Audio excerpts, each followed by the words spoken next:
Shalom, salam sejahtera buat kita semuanya. Perkenalkan, nama saya Amelia Sari Sitompul, dan sebagai tugas dari kelas Sejarah Gereja Advent dan Roh Nubuat bersama Bapak Pendeta Joseph Sianipar, saya mengambil materi dari tulisan Nyonya Ellen G. White, Membina Pendidikan Sejati, pasal yang ke-10 dengan judul Allah dalam Alam.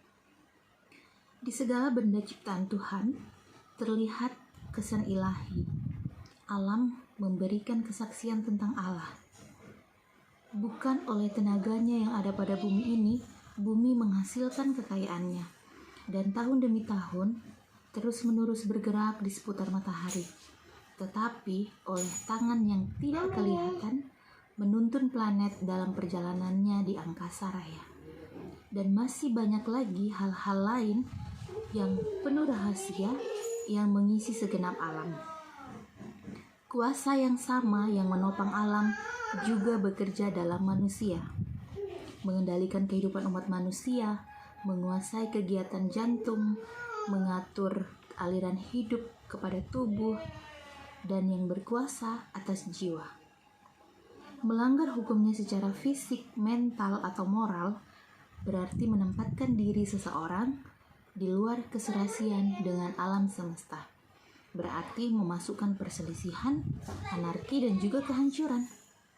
Dunia ini adalah sebuah buku pelajaran, dan kehidupan ini adalah sebuah sekolah.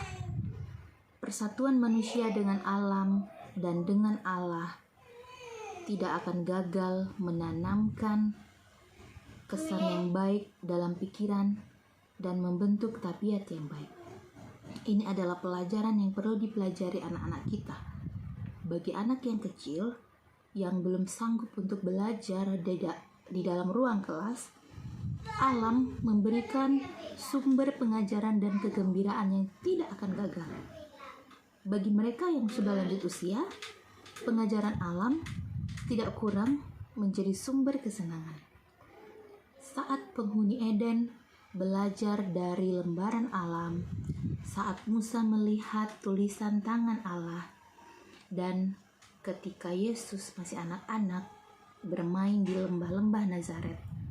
Biarlah anak-anak kita pada zaman sekarang ini dapat belajar tentang Dia. Biarkan anak-anak itu sejak usia yang paling muda belajar dari buku pelajaran yang paling indah ini, memandang pemandangan yang mulia yang dilukiskan oleh pelukis agung atas kanvas langit ini. Dan biarkan anak-anak ini berkenalan dengan keajaiban bumi dan laut, memandang rahasia yang terbuka, tabirnya mengenai musim yang berganti, serta belajar tentang Khalik. Hanya melalui terang yang bersinar dari Golgota, pengajaran alam dapat dibaca dengan tepat. Kisah Betlehem dan salib menunjukkan bagaimana kebaikan akan mengalahkan kejahatan, dan bagaimana setiap berkat yang datang kepada kita adalah suatu pemberian dari penebusan. Dalam onak duri, dalam semak belukar, dilukiskan kejahatan yang merusakkan dan membinasakan. Tetapi dalam kicau burung dan tunas yang mekar, serta dalam hujan dan sinar matahari, terlihat kasih yang menyegarkan dan memulihkan. Dan alam tetap berbicara kepada kita mengenai kebaikan Allah. Seperti terdapat di dalam Yeremia 29 ayat 11, sebab aku ini mengetahui rancangan-rancangan apa yang ada padaku mengenai kamu, demikianlah firman Tuhan, yaitu rancangan damai sejahtera dan bukan rancangan kecelakaan.